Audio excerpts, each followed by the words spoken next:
আসসালামু আলাইকুম, ওয়েলকাম করছি রিয়াসাত আজিম। ভিন্ন ধর্ম মতাদর্শের যারা শুনছেন সবার প্রতি আন্তরিক কৃতজ্ঞতা। মিরপুরে স্পোর্টস প্লাজায় দাঁড়িয়ে এই মুহূর্তে আপনাদেরকে যে আপডেট জানাচ্ছি, এটা পুরো বাংলাদেশের 18 কোটি মানুষের সাথে, বাংলাদেশের ক্রিকেট আবেগের সাথে, বাংলাদেশের মানুষের সেন্টিমেন্টের সাথে, বাংলাদেশের মানুষের নারীদের প্রতি সম্মানের সাথে বাংলাদেশ ক্রিকেট বোর্ডের প্রতারণা করা, এই প্রতারণার খবর আমি জানানোর জন্য এখানটায় দাঁড়িয়েছি।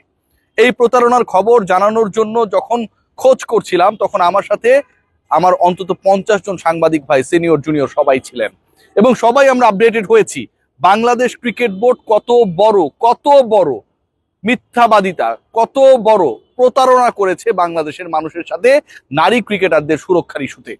গত 2-3 দিন আগে আপনারা দেখেছেন বিভিন্ন জায়গায় নিউজ এসেছে যে যারা অপরাধী, যে 4-5 জনের নাম এসেছে, প্রত্যেককেই ওএসডি করা হয়েছে। এই নিউজটা আপনারা দেখেছেন না? আপনারা দেখেছেন। কিন্তু সত্যিকার অর্থে এই কুকর্ম করা কর্মকর্তারা যারা অভিযুক্ত, তাদের কাউকেই বাংলাদেশ ক্রিকেট বোর্ড বিশেষ দায়িত্বপ্রাপ্ত কর্মকর্তা করেন নাই। They are not OSD till now. Bangladesh জাতীয় ক্রিকেট দলের নারী ক্রিকেটাররা continuously, not only Jahanara, Aduri, Reshma, আমরা যদি খেয়াল করে দেখি হ্যাপি, এর বাইরে রোমানা, অসংখ্য ক্রিকেটার এবং নারী দলের যে ক্রিকেটাররা, নারীর বয়সভিত্তিক দলের যে ক্রিকেটাররা, সেই ক্রিকেটারদেরকে যারা ম্যানেজ করে, তারা পর্যন্ত ক্রিকেট বোর্ডের শীর্ষ পদে থাকা একজন ডিরেক্টর এগেইনস্টে যখন অভিযোগ আনে, তখন বাংলাদেশ ক্রিকেট বোর্ড সেই পরিচালকের সেই গোপন চিঠিটা লুকিয়ে রাখে এবং যাদের বিরুদ্ধে অভিযোগ, যারা কবুতর যা যা যা ওই যে থাকে না, চিঠি দিয়ে দেয়, হ্যাঁ, কবুতরের ভূমিকায় ডেভিড বাবুরা, তাদেরকে রক্ষা করে, তাদেরকে আইওয়াশ করার জন্য মিডিয়ায় বলার চেষ্টা করে যে এদেরকে ওএসডি করা হয়েছে। কিন্তু সত্যিকার অর্থে ভয়ঙ্কর ভাবে এই অপরাধের সাথে সংশ্লিষ্ট অভিযুক্ত যারা, তাদেরকে রক্ষা করে এই কর্মকর্তারা। গতকাল আপনাদেরকে আমি জানিয়েছিলাম যে বাংলাদেশ ক্রিকেট বোর্ডের এই কর্মকর্তারা বিকেএসপিতে গিয়েছিল, সেখানটায় নারী এনসিএল চলে এবং সেখানটায় গিয়ে তারা মোটামুটি অন্য ক্রিকেটাররা যেন মুখ না খোলে, চুক্তিভুক্ত ক্রিকেটাররা যেন মুখ না খোলে, চুক্তির বাইরের ক্রিকেটাররা তারা মুখ না খুললে পরবর্তীতে তাদেরকে চুক্তিতে নেওয়া হবে, এরকম একটা টোপ দেওয়ার চেষ্টা করেছে। বাংলাদেশ নারী ক্রিকেট দলের অভিযোগ প্রত্যেকটা ক্রিকেটারের, যার বিরুদ্ধে ক্যাপ্টেন নিগার সুলতানা জ্যোতি, তিনি এনসিএল থেকে ছুটি নিয়েছিলেন, আপনারা সবাই জানেন। তিনি শেরপুর থেকে আমার ওই জাহানারা রিপোর্ট প্রকাশের পর দিন চলে এসেছেন, বিকেএসপিতে অবস্থান করছেন। যিনি খেলার কথা না, তিনি বিকেএসপিতে চলে এসেছেন। যার ওএসডি হয়ে বাসায় বসে থাকার কথা, সেই ফায়াজ বাবুরা বাংলাদেশ ক্রিকেট বোর্ডের সুবিধা পেয়ে, বাংলাদেশ ক্রিকেট বোর্ডের আশকারা পেয়ে বাংলাদেশ ক্রীড়া শিক্ষা প্রতিষ্ঠানে বিকেএসপিতে গতকাল সকালে গেছেন। আমার রিপোর্টের পরে ফোন করে তাদেরকে আবার ব্যাগ আনানো হয়েছে। ভাবতে পারেন ক্রিকেট বোর্ড যারা নারী ক্রিকেটারদেরকে যেভাবে হয়রানি করা হয়েছে, যেভাবে অত্যাচার করা হয়েছে, মেন্টাল প্রেসার দেওয়া হয়েছে, সেটার কমিটি করে একই সাথে এই অভিযুক্তদেরকে আশকারা দেয় Bangladesh cricket board. Bangladesh cricket বোর্ডের প্রেসিডেন্ট বুলবুল ভাই, যিনি 12,000 টাকার বাসায় থাকেন, আবার বারবারই টি শার্টও পরেন, আমি বুঝি না কেমনে এটা কম্বিনেশনটা হয়। সেই তিনি সেপ্টেম্বরে বাংলাদেশ ক্রিকেট বোর্ডের প্রেসিডেন্টের দায়িত্বে ছিলেন। নাজমুল আবেদিন ফাহিমের এগেইনস্টে যখন এই অভিযোগটা আসলো, ভয়ঙ্কর অভিযোগ আসলো, অনৈতিক সুবিধার বিনিময়ে, এক্সচেঞ্জের বিনিময়ে বয়স লুকিয়ে ক্রিকেটারদেরকে সুযোগ করে দেয়া, মিনিস্ট্রি যখন সেই অভিযুক্ত নাজমুল আবেদিন ফাহিমকে করে যে চিঠি পাঠানো হয়েছিল, সেই চিঠি বিসিবিতে ফরওয়ার্ড করে সেপ্টেম্বরেই, বাংলাদেশ ক্রিকেট বোর্ড টোটালি চেপে যায়। সেপ্টেম্বরে পরিচালনা পর্ষদের যারা ছিলেন তারা কিচ্ছু জানতো না, বোর্ডে তোলা হয় নাই। ফাহিমকে বাঁচানোর চেষ্টা কেন করা হবে?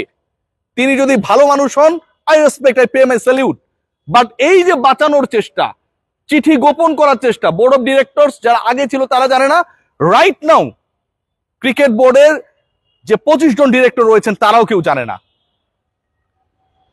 আমিনুল ইসলাম বুলবুল সেই চিঠির ব্যাপারে অবগত, কিন্তু সেই চিঠির ব্যাপারে তিনি তার বোর্ডকে জানান নাই কেন? আমি খারাপ মানুষ, এটা ওটা আমি মাইনা নিলাম ভাই, আমি ভালো মানুষ না, কিন্তু বুলবুল ভাই এই চিঠি লুকিয়ে রাখবে কেন? কি কারণে, কি উদ্দেশ্যে, কি স্বার্থে? এটার উত্তর কে দেবে? সেই বুলবুল ভাইরা যখন কমিটি করেন, সেই কমিটিকে, বাংলাদেশ ক্রিকেট বোর্ডের করা কমিটিকে কারো বিশ্বাস করার কোনো ধরনের মিনিমাম কারণ নেই। নাজমুল আবেদিন ফাহিম, যিনি ক্রিকেট বোর্ডের পরিচালক, তার বিরুদ্ধে অভিযোগ, সেই চিঠি প্রেসিডেন্ট লুকিয়ে রাখেন এবং সেই প্রেসিডেন্টদের করা কমিটি কোনোভাবে বিশ্বাসযোগ্য হতে পারে না। সেই ক্রিকেট বোর্ড যখন জানায় যে এরা বরখাস্ত হয়েছে, বিভিন্ন গণমাধ্যমে সেই রিপোর্টটা এসেছে, দুদিন পরেই তারা বিকেএসপিতে চলে যান এবং সত্যিকার অর্থে তাদেরকে কোনো চিঠি সার্ভ করা হয় নাই। তারা শপথই বহাল রয়েছেন। এরকম ভয়ঙ্কর অপরাধীরা যারা অভিযুক্ত, তখন এই ক্রিকেট বোর্ডকে বিশ্বাস করার কোনো জায়গা নেই। যখন ক্যাপ্টেন শেরপুর থেকে বিকেএসপিতে চলে আসে, অভিযোগ রয়েছে জুনিয়র ক্রিকেটারদের মোবাইল তিনি চেক করছেন। কেউ কোনো হোয়াটসঅ্যাপে টেক্সট চালাচালি করেছে কিনা রিয়াসাত ভাই বা অন্য জার্নালিস্টদের সাথে, এই চেকিংটাও হয়েছে গত দুদিন রাতের বেলা। সেই ক্রিকেট বোর্ড যখন নিগার সুলতানা জ্যোতিকে স্টপ করতে পারে না, সেই ক্রিকেট বোর্ডকে ট্রাস্ট করার কোনো কারণ নেই। বাংলাদেশ ক্রিকেট বোর্ড যেই কর্মকাণ্ড করছে, যেভাবে চালাচ্ছে, নারীদের ব্যাপারে যেভাবে আইওয়াশ করার চেষ্টা করছে, এটাকে সাপোর্ট করার কোনো কারণ নেই। সবাই এখানে ম্যান, হিউম্যান হওয়ার কেউ চেষ্টা করে নাই।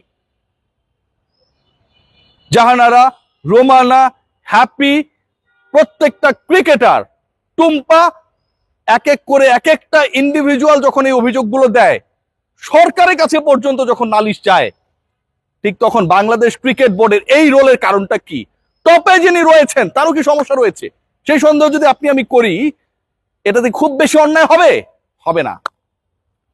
The things are going on quite unfortunate, কোনোভাবে অ্যাকসেপ্টেবল না, কোনোভাবেই না।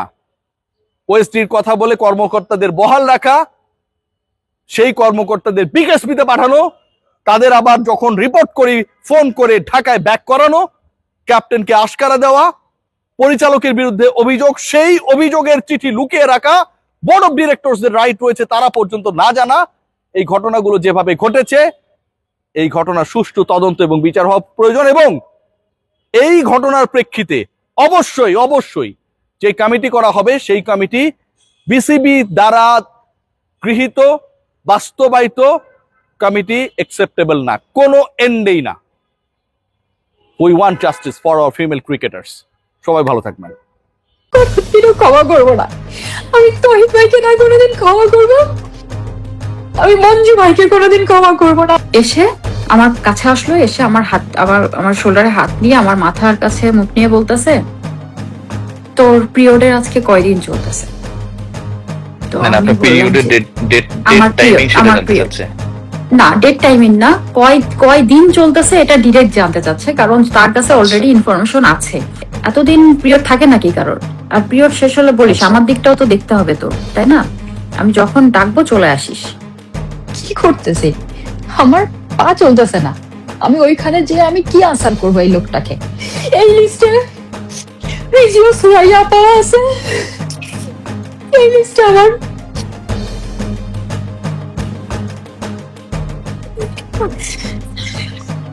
এই লিস্টে আমার ফায়াজ ভাই আছে।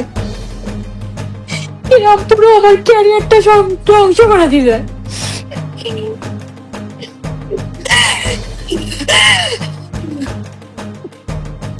আমি কোনোদিন এদেরকে ক্ষমা করবো না, আর আমি বিসিবির কাছে ওদের বিচার চাই না।